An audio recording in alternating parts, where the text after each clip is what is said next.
Hello, good morning students. Fifth chapter में हमारे पास कुछ प्रॉब्लम्स थी, वो आज हम डिस्कस करेंगे।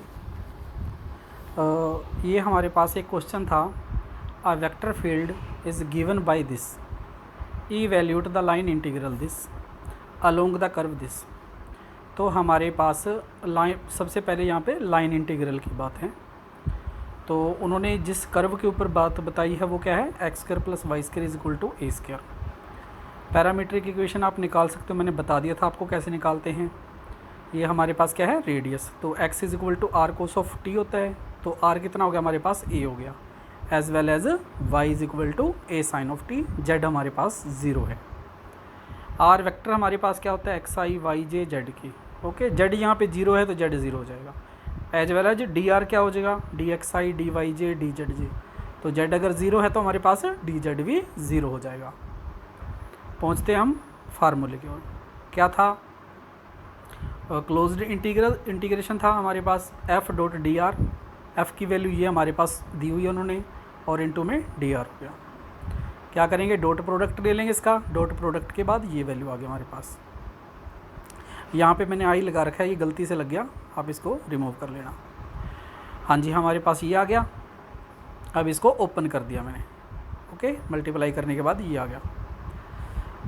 अब थोड़ा सा इसमें देखने वाली बात यहाँ पर क्या है कि ये जो है हमारे पास sine Y D X, X cos Y D Y, ये हमारे पास क्या बनता है, डेरिवेटिव बनता है किसका, एक्स साइन वाई का। तो इसको मैंने क्या, इसको राइट कर लिया, क्योंकि इसको जब ओपन करोगे ना तो ये हमारे पास दोबारा से ऊपर वाला बन जाएगा। कैसे बनेगा, फर्स्ट का डेरिवेटिव किया, second function as it is, तो एक्स का किया तो डी एक्स लग जाएगा। जब y के रिस्पेक्ट में करेंगे तो क्या हो जाएगा, x तो एज इट इज़ रहेगा, साइन का क्या हो जाएगा, कोस y, और y के साथ dy लग जाएगा। तो ये हमारे पास इसका डेरिवेटिव बन जाएगा। हाँ जी, तो और ये लास्ट वाला एक x dy था वो हमने राइट कर लिया। Now apply the limit from 0 to 2 pi, because the given curve is a circle and, और हमारे पास इसका पीरियड कितना होता है, 0 to 2 पाई। तो सिंपली हम क्या करेंगे, इसके ऊपर अप्लाई कर देंगे। फर्स्ट में तो ये डेरिवेटिव है और इंटीग्रेशन है, ये आपस में कैंसिल आउट हो जाएंगे और इसकी लिमिट हो जाएगी फ्रॉम 0 to 2 पाई। ये हो जाएगा हमारे पास ए स्क्वायर बनेगा, ए स्क्वायर बाहर रख लिया, को स्क्वायर टी बन जाएगा, डी टी हो जाएगा। इसमें आप 2 पाई रखोगे, देखो साइन 2 पाई, यानी कि हमारे पास जो साइन एन पाई होता है ना वो 0 होता है, तो आप 2 पाई रखो, 0 रखो, तो वैल्यू हमारे पास ये सारी क्या रहनी है, 0 ही रहनी है, क्योंकि यहाँ पर 0 आएगा तो सारे 0 आ जाएगा। ओके, और इसको कैसे सोल्व करेंगे, इसको हमने इंटीग्रेशन जैसे सोल्व करते हैं, 1 प्लस कोस 2t में तोड़ देंगे इसको, और फिर इसके ऊपर अप्लाई करेंगे इंटीग्रेशन, और फिर इसकी लिमिट पुट कर देंगे और हमारा रिक्वायर्ड आंसर आ जाएगा। ओके, अब आ जाते हैं नेक्स्ट पे।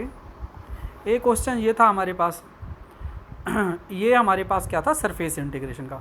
जो पिछले वाला क्वेश्चन था वो हमारे पास किसका था, लाइन इंटीग्रल का, ये सरफेस इंटीग्रेशन का है। इफ़ एफ फंक्शन दे दिया, वेक्टर फंक्शन दे दिया, सरफेस हमारे पास क्या दे रखा है, एक पैराबोलिक दे रखा है cylinder, y square is equal to 8x in the first octant. Okay, bounded by y is equal to 4 and z is equal to 6। तो चलो हमारे पास यहाँ पर y और z की तो लिमिट आ गई। द इवैल्यूएट हमें क्या करना है, ये हमें इवैल्यूएट करना है। तो सबसे पहला हमारे पास का क्या होता है, जो भी हमारे पास सरफेस दिया होता है उसके ऊपर हम निकालते हैं नॉर्मल। नॉर्मल फाइंड आउट करने का हमारे पास मेथड क्या होता है, डेल अप्लाई कर देते हैं और फिर उसके बाद निकालते हैं यूनिट नॉर्मल। ये काफ़ी क्वेश्चन कर लिया आपने, तो ये आपको पता चल गया होगा क्या करना है हमें। और फिर हमारे पास क्या है, एफ डॉट एन, तो एफ डॉट एन, एन भी निकल गया, एफ भी हमारे पास पड़ा है, दोनों का कर देंगे डॉट प्रोडक्ट। डॉट प्रोडक्ट करने के बाद हमारे पास ये क्वांटिटी आ गई। ओके, यहाँ पर हमने उसकी वैल्यू पुट कर दी। हाँ जी, यहाँ पे थोड़ा सा ये केस होता है हमारे पास जो हम देखते हैं इसके अंदर, f dot n d y d z over में एन डॉट आई। तो यहाँ पर आपके पास जो प्रोवाइड किया हुआ है वो लिमिट्स दे रखी है हमारे पास, y is equal to 4 and z is equal to 6, तो डी वाई डी जेड निकाल लेंगे। और वैसे भी आपके पास ये जो प्लेन दिया हुआ है सिलेंडर का, देखिए y square is equal to 8x, तो ये हमारे पास किस प्लेन में है, ये हमारे पास एक्स वाई प्लेन में है। ओके, प्लेन देख लिया करो, यहाँ पर y और x की क्वांटिटी, तो ये कौन सा प्लेन हो गया, एक्स वाई प्लेन हो गया। तो एक्स वाई प्लेन के ऊपर तो हम फाइंड आउट कर नहीं सकते, नॉर्मल, तो हम क्या करते हैं, हम करते हैं प्लेन, हम दूसरा ले लेते हैं वाई और जेड प्लेन। तो वाई जेड ले लिया, और यहाँ पर क्या होता है एन नॉर्मल होती है इनटू में डी वाई और डी जेड, रह कौन सा गया एक्स वाला, तो आई कैप आ जाएगा। ओके, लिमिट्स ले लीजिए आप 0 to 4, 0 to 6। तो अब क्या करेंगे, बाकी जो भी इतनी इसकी वैल्यूज़ हैं वो सारी की सारी पुट कर देंगे। एन डॉट आई है तो एन के साथ एन हमारे पास क्या आया था, ये आया था, इसका डॉट ले लेंगे आई के साथ। ओके, तो 8 बाई में दिस आ जाएगा सारा का सारा टर्म, ये कैंसिल हो जाएगा, आपके पास ये टर्म बचेगी। बाकी देखिए आपके पास सिंपल इंटीग्रेशन ही है, इंटीग्रेशन आप सोल्व कर सकते हो, इंटीग्रेशन आपने काफ़ी सोल्व किया हुआ है, तो इसका आंसर आ जाएगा 132। नेक्स्ट में हमारे पास देखिए क्या है, एफ ये हमारे पास प्रोवाइड करके है, the surface this the first octant in the cut by the line, cut ये दे रही है हमारे पास z=4। ओके, तो जैसा है वैसे लेके चलेंगे। हमारे पास प्लेन दिया हुआ है, नॉर्मल निकालेंगे, वही तरीका हमारे पास नॉर्मल निकालने का, एफ डॉट एन निकाल लेंगे। एफ डॉट एन निकालने के बाद हमारे पास जो पहुंचते हैं हम अपने वहीं पे पहुंचते हैं हम, कैसे निकालेंगे, ये कौन सा प्लेन है आपके पास, एक्स वाई प्लेन है, तो हम कौन सी लेंगे, डी वाई और डी जेड। ओके, तो यहाँ पर डी वाई और डी जेड लिया, और ये हमने पहले से ही करके एन की वैल्यूज़ निकाल रखी हैं, एन डॉट आई हो जाएगा आपके पास। और फिर यहाँ पर हम क्या करेंगे, ये हमारे पास जो वैल्यू दे रखी थी वो वैल्यू इसके अंदर पुट कर देंगे, क्योंकि हमारे पास यहाँ पर डी वाई और डी जेड है, तो एक्स की क्वांटिटी तो यहाँ पर नहीं होनी चाहिए हमारे पास। अगर नहीं होनी चाहिए तो हम क्या करेंगे, इस प्लेन से हम एक्स की वैल्यू फाइंड आउट करेंगे। तो एक्स की वैल्यू कितनी आ जाएगी, ये उधर चला जाएगा, 6 माइनस का वाई, बाई में क्या आ जाएगा 2 आ जाएगा, तो ये राइट कर दिया मैंने। तो यहाँ पर जो इंटीग्रल होता है आपको इस बात का ध्यान रखना है कि जैसे जो हमारे पास जिसके रिस्पेक्ट में डेरिवेटिव कर रहे हैं वाई और जेड है ना हमारे पास, तो हमारे पास क्या होना चाहिए, उसी की फॉर्म में हमारे पास यहाँ पे फंक्शन होना चाहिए। ओके, तो बस आगे सिंपल है, आप इसका इंटीग्रेशन कीजिए, इंटीग्रेशन करने के बाद हमारे पास इसका आंसर आ जाएगा। ओके, नेक्स्ट देखिए अब हमारे पास क्या है, नेक्स्ट दे रखा है इवैल्यूएट दिस फंक्शन दे दिया हमें, s be the surface of the plane, this plane भी दे दिया हमें, तो प्रोसेस वही रहेगी सेम टू सेम हमारे पास। तो ये क्वेश्चन मैंने आपके लिए ही छोड़ दिया है, इसमें ज़्यादा कुछ था नहीं। तो एक्स वाई जेड दे दिया हमें, तो क्या करेंगे हम f dot n find out कर लेंगे। F dot n find out करने का वही तरीका रहेगा सेम टू सेम। पहले तो क्या करोगे, इसकी नॉर्मल फाइंड आउट करोगे, यूनिट नॉर्मल फाइंड आउट करोगे, यूनिट नॉर्मल का डॉट प्रोडक्ट ले लोगे इस एफ डॉट फंक्शन के साथ। तो मैंने इसको डायरेक्टली राइट कर दिया, एफ डॉट एन ये बन जाएगा आपके पास। फिर क्या करेंगे, d x d y plane, तो एक प्लेन ले लेंगे जिसके लिए हमारे पास डी एक्स और डी वाई ले लिया हमने, और फिर क्या करेंगे, इसके अंदर फंक्शन में वैल्यू पुट कर देंगे। ये आपका है, इसको आपने इंटीग्रल को खुद ही सोल्व करना है। ओके,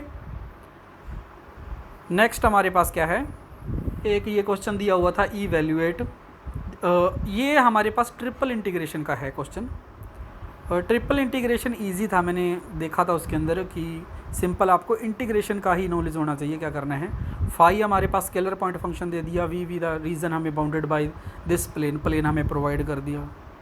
ओके, तो बस ये प्लेन इसलिए दिया होता है ताकि हम लिमिट्स फाइंड आउट कर सकें, ये लिमिट्स के लिए होता है हमारे पास। तो अब इसमें बस लिमिट निकालने वाली थोड़ी सी प्रॉब्लम रहती है आपको, आप उसको थोड़ा सा देख लेंगे। तो मैंने पिछली बार भी आपको बताया था कैसे लिमिट निकालनी होती है। और ट्रिपल इंटीग्रेशन हो गया आपके पास, और यहाँ पे हमने फाई फंक्शन पुट कर दिया, और डी वी क्या होता है, डी वी होता है डी एक्स डी वाई और डी जेड। ओके, यही होता है हमारे पास। अब जैसे यहाँ पे लिमिट लेनी है मेरे को, लिमिट लेने का क्या मेथड है मैंने आपको पहले भी बताया था। यहाँ पे हम क्या करते हैं, जब आप किसकी वैल्यू लोगे, एक्स की वैल्यू लोगे, मान लीजिए हमें क्या करना होता है, जो पीछे वाली टर्म होती है उनको रिमूव करना होता है। जैसे एक्स, और इसको इसी पैटर्न में लिखना है, जैसे पहले एक्स फिर वाई फिर z is equal to constant. तो पहला जब नंबर आएगा तो पीछे वाले सारे रिमूव करने होते हैं, यानी कि वाई और जेड को रिमूव कर दिया। यहाँ पर एक्स की वैल्यू कितनी आएगी, ये डिवाइड में चला जाएगा, 4 कितना आ गया 2, तो एक्स की लिमिट कितनी आ गई 0 to 2। नेक्स्ट पे अब आ जाओ वाई वाली लिमिट, मैंने बताया था पीछे वाले रिमूव करने, बट आगे वाला रिमूव नहीं करना आपने। तो 4x पड़ा है ना आपका, तो y की जब वैल्यू निकालेंगे तो 4 इधर चला जाएगा 4x, तो और डिवाइड में चला जाएगा 2, तो कितना आ जाएगा 4 माइनस का 2x आ जाएगा। और लास्ट वाले में फिर z इज इक्वल टू, ये सारा का सारा इधर चला जाएगा, देखो ये टर्म में। ओके, तो ये आपके पास होगी लिमिट्स। लिमिट्स निकलने के बाद आफ्टर दैट हमें क्या करना है, इसको सिंप्लीफाई ही करना है। तो यहाँ पर देखिए डी जेड, पहले जेड के लिए कर देते हैं, डी जेड के लिए, तो जेड का करेंगे तो सिंपल इसके साथ जेड लग जाएगा और लिमिट पुट कर देंगे हमारे पास जो जेड वाली है। आपको ध्यान रखना कहीं एक्स वाई जेड वाली मिक्स मत कर देना। आपने लास्ट में जैसे यहाँ पे जेड है ना, तो जेड यहाँ पे रख लिया अपने, तो कहीं वाई के रिस्पेक्ट में कर दो, नहीं ऐसे नहीं करना आपने। जैसे जेड है तो जेड, फिर वाई वाला करेंगे, फिर अपन एक्स वाला करेंगे, ठीक है ना। तो उसी पैटर्न में करना आपको। तो इसी तरीके से इसको सिंपलीफाई कर लेंगे और ये हमारे पास करते जाना और देख लेना इसमें कोई आपको दिक्कत मेरे को लगता नहीं आएगी। इंटीग्रेशन ही है सिंपल, पुट करते जाएंगे वैल्यू और अपना आंसर निकालेंगे। और एक क्वेश्चन ये हमारे पास ट्रिपल इंटीग्रेशन वी रीज़न हमारे पास ये z is equal to 4 minus का एक्स स्क्वायर। तो वही प्लेन हमें प्रोवाइड कर दिया, तो इस प्लेन से हम लिमिट्स फाइंड आउट कर सकते हैं। X is equal to 0, y is equal to 0, y is equal to 2, z is equal to 0, ये हमारे पास प्रोवाइड कर रखा है। तो यहाँ पर हमारे पास एक लिमिट तो हमें प्रोवाइड करके देखो कौन सी, ये वाली y is equal to 0 to 2। बाकी हम इस प्लेन से निकाल लेते हैं। देखिए इस प्लेन को कैसे राइट कर सकते हो, ऐसे लिखेंगे ना x और z, मैंने बताया था पहले x फिर y फिर z। अगर y तो है ही नहीं, y तो हमारे पास पहले लिमिट दे ही रखी है इन्होंने y इज इक्वल टू 2, तो वो तो हमें ज़रूरत नहीं है। इस प्लेन में से हमारे पास क्या क्या निकल सकता है, एक x की लिमिट और एक z की लिमिट।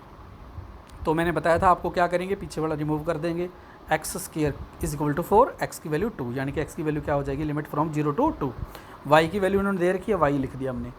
और अगर जेड की वैल्यू निकालोगे तो क्या हो जाएगा, z is equal to 4 minus x square हो जाएगा। बस इसको आप लास्ट में इसका इंटीग्रेशन कर देना। ओके, थैंक यू, धन्यवाद।